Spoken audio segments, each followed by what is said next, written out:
섭자의 공포라디오가 시작됩니다. 아는 선배가 간호사로 일하던 정신병원에서 있었던 일이라고 합니다. 선배팀이 담당하던 노인 여성 한 명이 있었는데 몸의 상태가 갑자기 급격하게 안 좋아지면서 사망하고 말았다고 합니다.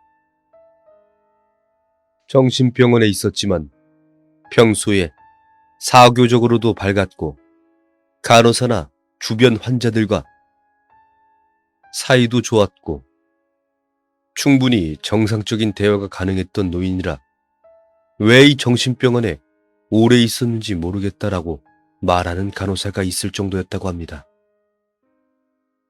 정신병원에 오래 있었지만 가족이나 지인 등의 면회가 전혀 없던 사람이라 선배가 대신해서 환자의 사물을 정리하던 중 한 권의 일기장을 발견했다고 합니다. 아무 생각 없이 메모장을 넘겨보니 매일 있었던 일이나 병원식 식단, 보고 싶은 TV 프로그램에 대한 메모 등 별것 없는 일상적인 내용들이 쓰여 있었다고 합니다.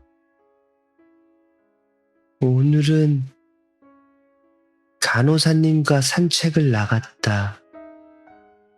변함없이 상냥한 사람이다. 내 이야기도 잘 들어줘서 마음이 편해졌다. 분수도 너무 아름다웠다. 이런 기록들이 있어서 선배는 조금 눈물이 나기도 했는데 계속 넘겨보다가 돌아가시기 바로 전날 쓴 내용을 본 선배는 전율했습니다. 그때까지 까만 볼펜으로 적혀있던 메모들이 그 페이지만 빨강이나 파랑 등 다른 색 볼펜들이 쓰였었고 문체는 매우 지저분했고 글자의 크기도 일관성이 없었다고 합니다. 이 간호사님은 전부터 날 싫어했던 모양인데 최근 들어 그게 노골적으로 드러나기 시작했다. 주사를 일부러 아프게 놓기도 하고 몸을 닦아주는 것도 너무 대충이다. 더 이상 참을 수 없다. 약 내용물도 의사에게 들키지 않도록 살짝 바꿔놓았다. 나는 알 수 있다. 항상 웃으며 날 무시하고 있다. 절대 용서할 수 없다. 죽어, 죽어, 죽어, 죽어, 죽어, 죽어, 죽어, 죽어, 죽어, 죽어, 죽어, 죽여버릴 거야. 죽여버릴 거야. 상상으론 몇 번이고 연습했다. 분명 성공할 것이다. 내일 결핵이다. 체열 시간에 목을 찌르고 그대로 옆으로 긋는다. 이것을 적는 것만으로도 마음이 편해진다. 오늘 밤은 잠들 수 없을 것 같다.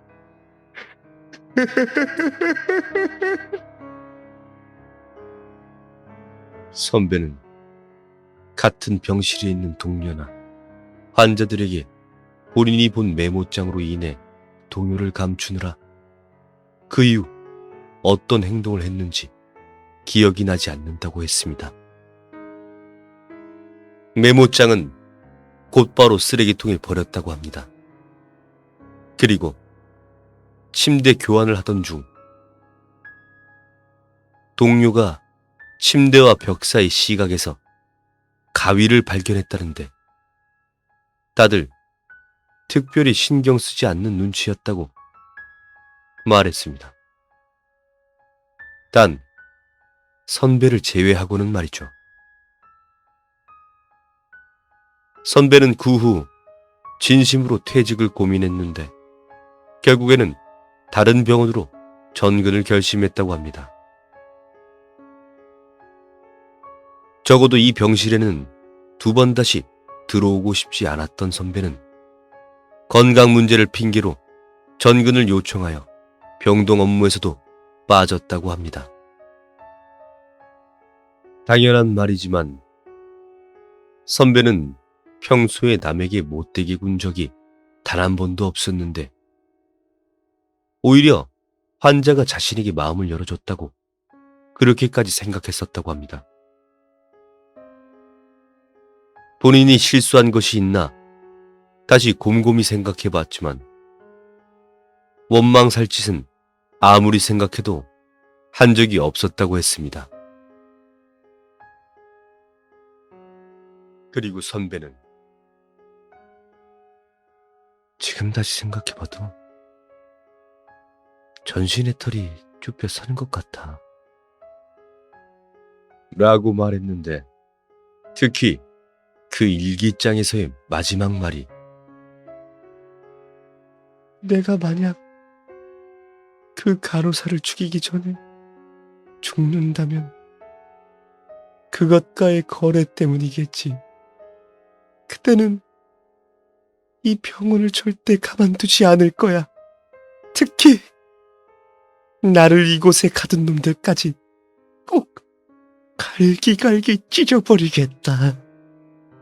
내가 죽는 건 단지 시작일 뿐이다. 라고 이런 소름 끼친 말이 적혀 있었다고 합니다. 선배가 이 정신병원에서 다른 병원으로 떠나면서 마지막으로 원장님을 만났는데 마지막으로 들었던 말이 있었다고 합니다.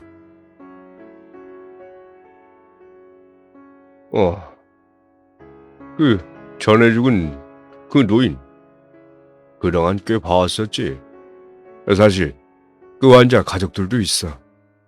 자세히 말해줄 수는 없지만 그 여자는 절대 세상 밖으로 나가서는 안 될 사람이야.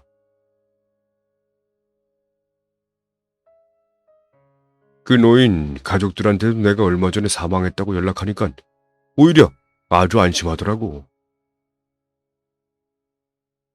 여기까지 듣자 선배는 더 겁에 질리게 되었고 이후로 다른 병원으로 간 뒤에는 정신병원 쪽 업무는 아직까지 선배나 그쪽 정신병원에서는 아무 일도 없다고 합니다.